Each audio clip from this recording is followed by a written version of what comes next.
Friends, I am back. मैं फिर से वापस आई हूँ संक्रांति पर एक नई कहानी लेकर। कहानी का नाम है पतंगों वाला बचपन। तो चलिए सुनते हैं कहानी पतंगों वाला बचपन।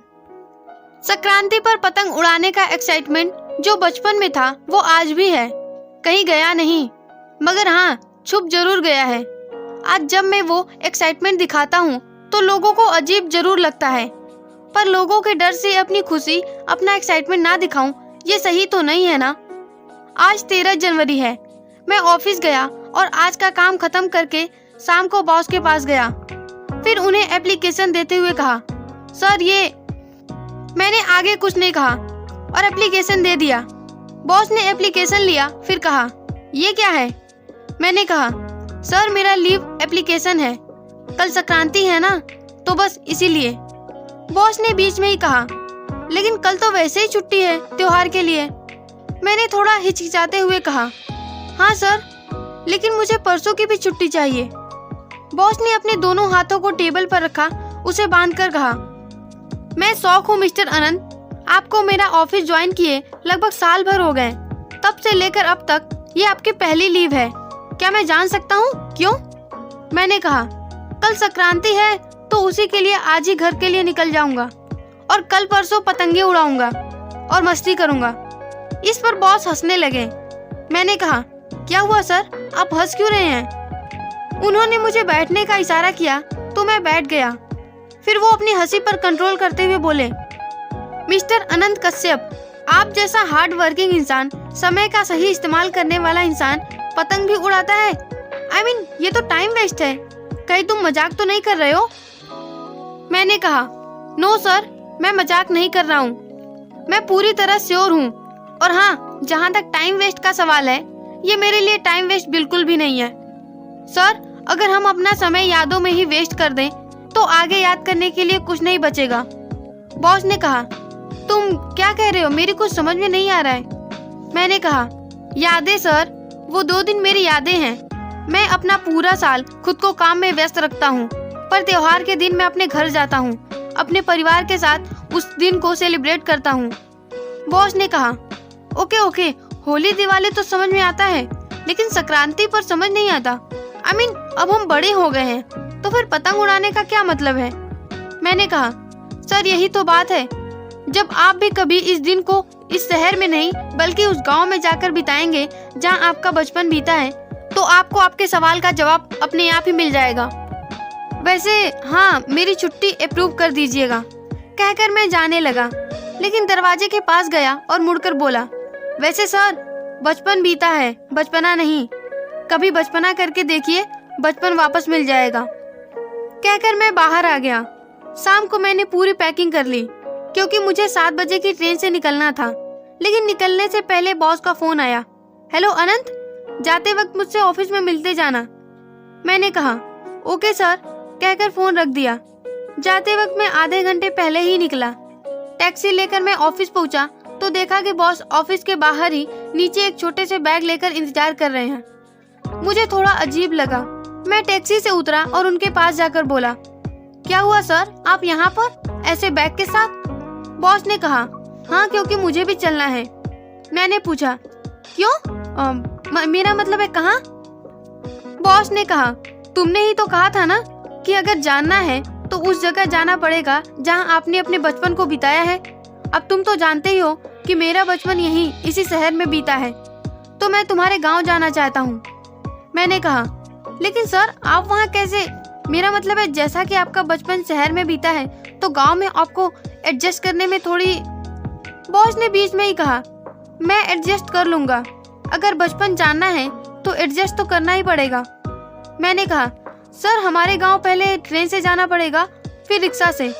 बॉस ने कहा, ओके, ये भी चलेगा। मैंने कहा, और टिकट? बॉस ने कहा, ले ली, तो चले?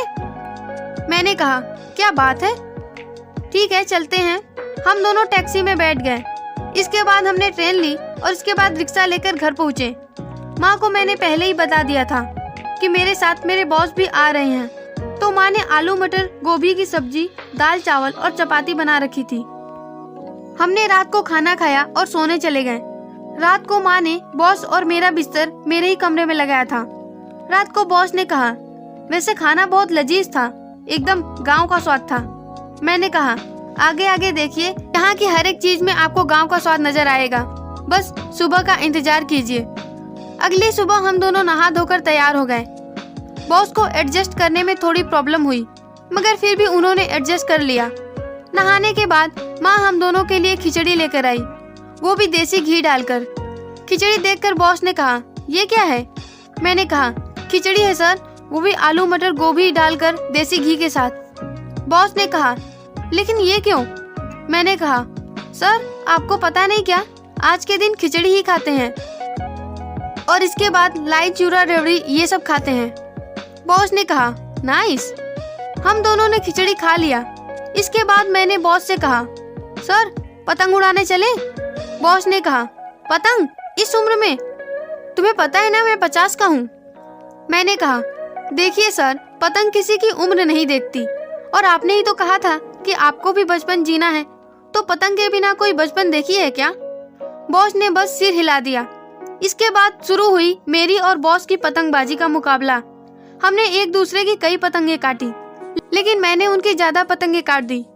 पतंग उड़ाते उड़ाते ही हमें 3 बज गए। इसके बाद माँ लाई चूरा और रेवड़ियाँ लेकर आई।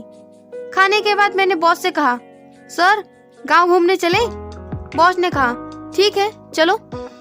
मैंने बॉस को पूरा गांव दिखाया, खेत खलिहान नदी कुएं सब कुछ दिखाया। उन्हें दिखाते हुए मैं खुद का बचपन भी जी रहा था। यही नहीं, मैंने उन्हें अपने बचपन के दोस्तों से भी मिलवाया। बॉस सच में बहुत खुश हुए। रात को माँ ने खीर सब्जी और आलू की पूरी बनाई थी। खाना देखकर बॉस ने कहा, ये तो देखने से ही यम्मी लग रहा है, मुंह में पानी आ गया। मैंने कहा, सर यहाँ हर संक्रांति की सुबह खिचड़ी और रात को आलू की पूरी सब्जी बनता है। बॉस ने कहा, वाओ। बॉस ने एक निवाला खाया, फिर कहा, ये तो कमाल का है। माँ जी मुझे एक और मिलेगी क्या? माँ ने कहा, क्यों नहीं बेटा, अभी लाती हूँ। माँ ने एक की बजाय बॉस के थाली में 2 पूरियां रख दी। बॉस ने और मैंने पेट भर के खाया। रात को सोते वक्त बॉस ने कहा, सच में अनंत, ये जो एक दिन मैंने बिताया है ना तुम्हारे गांव में, मेरी लाइफ के बेस्ट मोमेंट में से एक है। मैंने ऐसा बचपन कभी नहीं जिया। थैंक्स यार। मैंने कहा, यूर वेलकम सर। बॉस ने कहा, अच्छा अनंत, क्या मैं हर साल यहाँ आ सकता हूँ तुम्हारा पतंगों वाला बचपन जीने के लिए? मैंने कहा, और ऑफिस? बॉस ने कहा, 2 दिन की छुट्टी, और नहीं तो क्या। मैंने कहा, ओके, इसे अपना ही घर समझिए सर, आप जब चाहें आ सकते हैं। अच्छा सर, अब कल शाम की ट्रेन है, तो जाने से पहले एक और पतंगबाजी का मुकाबला हो जाए? बॉस ने एक्साइटेड होकर कहा, ऑफ कोर्स, क्यों नहीं, मैं तो अभी से बेकरार हूँ। मैंने कहा, ओके सर, गुड नाइट। और बॉस के इस एक्साइटमेंट को देखकर मैं मुस्कुरा पड़ा। कहानी खत्म। तो संक्रांति से रिलेटेड हमारी कहानी पतंगों वाला बचपन आपको कैसा लगा? अगर आपको ये कहानी पसंद आया तो लाइक शेयर और कमेंट जरूर कीजिए। हमारे चैनल को सब्सक्राइब करके घंटी का बटन प्रेस कीजिए ताकि आने वाली हर नई कहानी आप तक पहुंच सके। Thank you, bye bye.